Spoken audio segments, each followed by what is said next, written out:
Breaking news. The Minnesota Vikings may have a surprise position target in the upcoming NFL draft, wide receiver.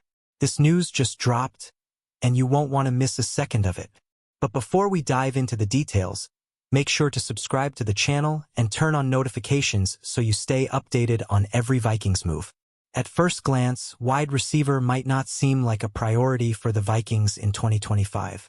With Justin Jefferson, Jordan Addison, and Jalen Nailor all returning after a combined 800-plus receiving yards and 26 total touchdowns last season, the depth chart looks solid.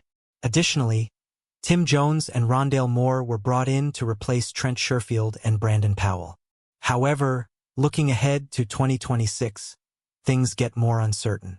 Only Jefferson and Addison are under contract beyond this season, and it's not guaranteed that Addison will land a lucrative extension due to past off-field concerns.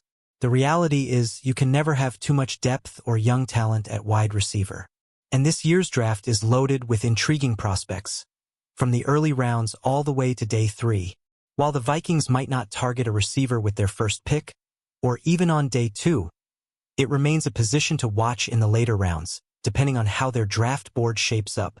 "I'd keep an eye on wide receiver depth," said Ben Goesling of the Star Tribune on a recent episode of the Vikings Happy Hour podcast.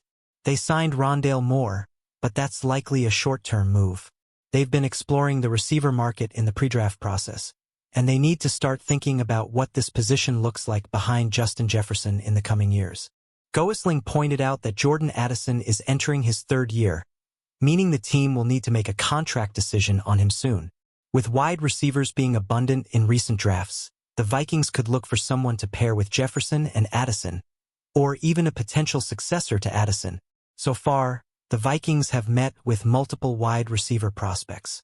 Maryland's Ty Felton, a 6 feet 2 inches target who caught 96 passes for 1,124 yards and 9 touchdowns last season, could be a day 2 pick. Utah's Dorian Singer, who had 702 yards in 2023 and 1,105 yards as a sophomore at Arizona in 2022, is another intriguing name. Baylor's Monterey Baldwin, a speedy 5 feet 9 inches receiver, has put up at least 478 yards and 4 touchdowns in each of the last 3 seasons. Of course, there are plenty of other names under the radar.